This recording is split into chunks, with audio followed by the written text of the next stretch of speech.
कितनी इंपॉर्टेंस है express way की जो DHA6 और DHA वैली को कनेक्ट करता है DHA5 के साथ, इस वीडियो में डिस्कस करेंगे।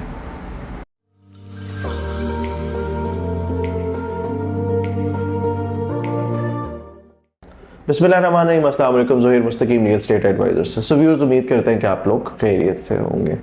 आज की वीडियो में हम लोग डिस्कस करेंगे कि जो एक्सप्रेस वे की जो डेवलपमेंट है, हम लोग आपको पिक्चर्स भी दिखाते हैं, डेवलपमेंट भी दिखाते हैं, उसकी डेवलपमेंट क्या चल रही है। सो अगर आप DHA5 से अगर वैली तक देखें तो तकरीबन 12 किलोमीटर की DHA एक्सप्रेस वे है, जिसमें तकरीबन जो है 6 किलोमीटर की एक्सप्रेस वे आपकी ऑलरेडी डेवलप्ड है जो DHA5 के अंदर आती है। उसके बाद जो डेवलपमेंट है वो चल रही है। तो आज की वीडियो में अभी हम ये डिस्कस करने लगे कि यार इंपॉर्टेंस क्या है एक्सप्रेसवे की, क्या एक्सप्रेसवे बनने से बेहतरी आएगी DHA6 में या वैली में या नहीं। सो चैनल को जरूर सब्सक्राइब कर ले और वीडियो को एंड तक देखना ना भूलिएगा। सो किसी भी सोसाइटी की जब आप बात करते हैं तो सोसाइटी जो है प्रॉफिटेबल होती है, लिवेबल होती है जब उसकी एक्सेस बेहतर होती है। DHA के जो दो प्रोजेक्ट्स हैं आपके पास, DHA वैली और DHA6। अगर वैली देखते हैं तो वैली के तकरीबन 3 एक्सेस हैं। 2 एक्सेस आपके पास कलर सीधा रोड से आती है, एक ओलियंडर ब्लॉक में, एक आपके आती है बोगनविलिया ब्लॉक में। ये दोनों कलर सीधा रोड पे आती है। तीसरी जो एक्सेस है वो आती है आपके पास ब्लूबेल ब्रिज से DHA6 को कनेक्ट करती है।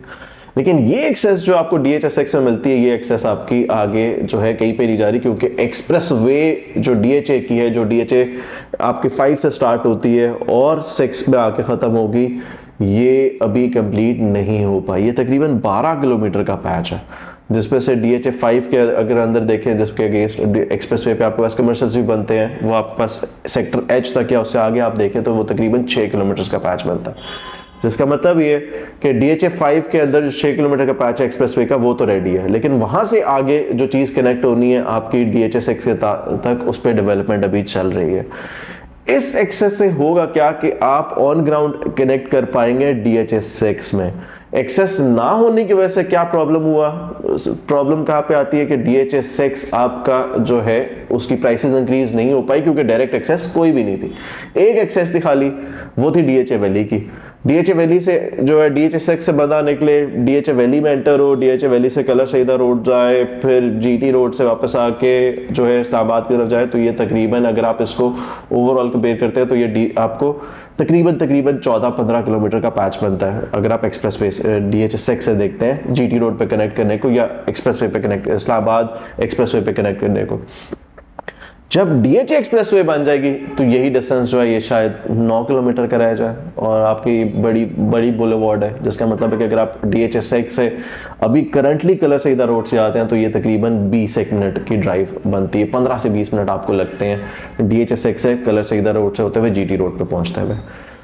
अगर एक्सप्रेसवे बन जाती है तो यही डिस्टेंस जो है ये तकरीबन 10 मिनट में आपका कवर हो सकता है। और इससे एडवांटेज क्या होगा कि जगह आपकी लिवेबल हो जाएगी। करंटली अगर आप ये 6 किलोमीटर का पैच देखें, विद इन 2 मंथ्स जो है इसको तकरीबन हाफ पैच आपका DHA जो है वो रफली वो कारपेट कर चुका हुआ है। अब DHA6 से पहले आपका जो गांव आता है, ददोचा गांव जैसे कहते हैं, वहां से पहले और DHA5 से उस गांव तक आपकी जो एक्सप्रेसवे वो रेडी हो चुकी हुई है।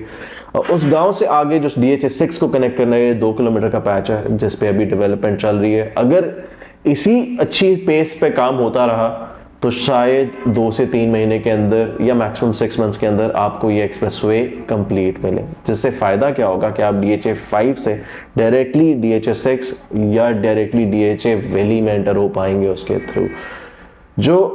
और उसके एडवांटेज क्या होगा कि प्राइसेस में आपको DHA6 और वैली में जो है वो एडवांटेज देखने को मिलेगा, क्योंकि अभी तो DHA6 कनेक्ट ही नहीं होता कहीं पे किसी के साथ, एक्सप्रेसवे ही नहीं बनी हुई। बहुत अरसे से एक्सप्रेसवे का लारा चल रहा था, लेकिन अब फाइनली खैर शायद जो है रियलाइज किया हो कि यार भाई लोग अब बहुत बुरा भला कह रहे हैं, तो फाइनली कुछ बना देते हैं।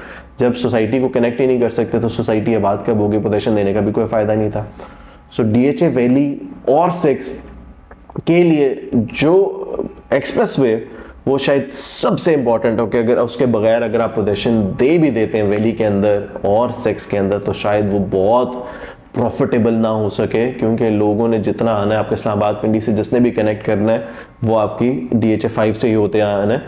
जो कलर सईदा वाली रोड है वो हार्डली बहुत मुश्किल है कि वहाँ उस एक्सेस को कोई यूज़ करे, क्योंकि वो रोड भी इतनी बड़ी नहीं है, आगे जाके जीटी रोड पे कनेक्ट होती है, वहाँ पे ट्रैफिक बहुत है। अगर एक्सप्रेसवे से अगर आप आते हैं DH एक्सप्रेसवे से आते हैं तो यहाँ पे आपको रिलेटिवली जो है हैवी सिग्नल फ्री, वैसे भी इस्लामाबाद एक्सप्रेसवे सिग्नल फ्री है, तो यानी अगर आप फॉर एग्जांपल DH6 से इस्लामाबाद जाना चाहते हैं तो तकरीबन 30-35 मिनट्स का टाइम लगेगा, और सिग्नल फ्री है, इसमें कोई नहीं है, क्योंकि एक्सप्रेसवे इस्लामाबाद एक्सप्रेसवे जहाँ पे DH5 के साथ कनेक्ट होती है वहाँ पे भी इंटरचेंज बन रहा है, जिसमें तकरीबन 4-5 महीने और लगेंगे शायद 100% कंप्लीट करते हुए। अगर फास्ट पेस पे काम किया जाए तो शायद 2 महीने के अंदर काम हो जाए। इसी इस्लामाबाद एक्सप्रेसवे पे जो गुलबर्ग का ब्रिज है, ब्रिज जो है वो ऑलरेडी बनना शुरू हो चुका है, उस पर जो पिलर्स थे वो बन चुके हुए थे, जो उस पर गार्डर्स प्लेस होने थे वो होना शुरू हो गए, जिसका मतलब है कि अगर रफली देखा जाए तो शायद इसी साल के अंदर जो है ये आपके एक्सप्रेसवे DHA की एक्सप्रेसवे वो भी कंप्लीट हो जाए, इस्लामाबाद एक्सप्रेसवे भी कंप्लीट हो जाए, जिसका मतलब है कि DH6 के तक लोगों को डायरेक्ट एक्सेस मिलेगी, और तभी ये पॉइंट आएगा कि आपकी प्राइसेस इंक्रीज करेंगे, खासतौर पे वैली में और यहाँ पे। फॉर एग्जांपल जब इस्लामाबाद एक्सप्रेसवे सिर्फ आपकी सिग्नल फ्री हुई थी ना, तो इस सिग्नल फ्री होने की वजह से जो प्राइसेस में डिफरेंस देखा गया DHA2 और DHA5 में, वो तकरीबन 20-25 लाख रुपए का। DHA5 और 2 का जो इंटरचेंज बन रहा है, इससे आपकी प्राइसेस में 10-12 लाख रुपए का डिफरेंस आ गया, क्योंकि यार ट्रैफिक में अब जो है वो जो अभी U-टर्न लेना पड़ता है आपको DHA5 से या DHA2 से, वो नहीं लेना पड़ेगा। सो ये सारे एडवांटेजेस आपके जब एक्सप्रेसवे DHA6 को कनेक्ट करेगी और DHA वैली को कनेक्ट करेगी तो ये एक प्रॉफिटेबल चीज़ होगी। तो उस लिहाज से देखा जाए तो अभी क्योंकि ये एक्सप्रेसवे इन डेवलपमेंट तो शायद इसका प्रॉफिट उस तरीके से ना आए, लेकिन वंस इट्स डेवलप तो इसका एडवांटेज इन दोनों सोसाइटीज़ को आएगा। DHA5 और DHA2 को तो ऑलरेडी इंटरचेंज जो एक्सप्रेसवे पे बन रहा है इस्लामाबाद एक्सप्रेसवे पे, उसकी वजह से एडवांटेज मिलता है, लेकिन DHA वैली और DHA6 के लिए ये एक शायद गेम चेंजर प्लान हो सकता है, जिसमें अगर ये चाहें तो उसको 2-3 महीने में कंप्लीट कर सकते हैं। DHA6 और DHA वैली में सिर्फ 2 चीज़ें अब रिक्वायर्ड हैं, एक कनेक्टिविटी, एक्सप्रेसवे की सेकंड पोजीशन, ये दोनों चीज़ें मिल गई तो आप देखेंगे कि कैसे इसकी प्राइसेस जो हैं DHA5 ने जिस तरह से प्राइसेस शूट की थी इसी तरह से आपको इसके प्राइसेस भी शूट होते हुए नजर आएंगे। करंटली क्योंकि प्राइसेस बहुत कम है तो शायद ये एक प्रॉफिटेबल इन्वेस्टमेंट हो, कंसिडरिंग कि यार पाकिस्तान के क्या हालात चल रहे हैं। तो यहाँ पे आपको जो प्लॉट्स हैं वो बहुत कम प्राइस में मिल जाते हैं, DHA6 में सिर्फ कनाल के मिलते हैं, DHA वैली में आपको कमर्शियल्स मिल जाते हैं, DHA6 में कमर्शियल्स अभी लॉन्च नहीं किए हुए, DHA वैली में आपको कमर्शियल्स मिलते हैं, फाइल्स मिलती हैं, प्लॉट्स मिलते हैं। रिलेटिवली अगर आप किसी भी DHA के प्रोजेक्ट से कंपेयर करेंगे विद इन पाकिस्तान तो सबसे कम प्राइस में मिलते हैं। तो शायद यही वो टाइम है कि यहाँ पे इन्वेस्टमेंट की जाए, ताकि आगे आने वाले 1 साल तक अगर एक्सप्रेसवे कंप्लीट होती है और पोजीशन मिलता है तो आपको प्रॉफिट अच्छे देखने को मिल सकते हैं। तो यही पर्पस था आज की वीडियो बनाने का, ताकि आपको एक इंपॉर्टेंस पता चल सके और ये भी पता चल सके कि ये दोनों प्रोजेक्ट्स एक्सप्रेसवे के बगैर फेलियर ही रहेंगे। बेशक पोजीशन इनको मिल जाए, लेकिन जब तक कनेक्टिविटी डायरेक्ट नहीं मिलेगी तब तक एडवांटेज नहीं होगा। तो आज की वीडियो के लिए इतना ही था, अपना बहुत ख्याल रखिएगा। अगर आप सेल परचेज करना चाहते हैं किसी भी DHA के प्रोजेक्ट में, DHA2, 5, 6 वैली, तो आप नीचे दिए गए हुए नंबर पे हमसे रब्ता कर सकते हैं। अपना बहुत ख्याल रखिएगा। ज़ोहैर मुस्तकीम, रियल एस्टेट एडवाइजर से। अल्लाह हाफ़िज़।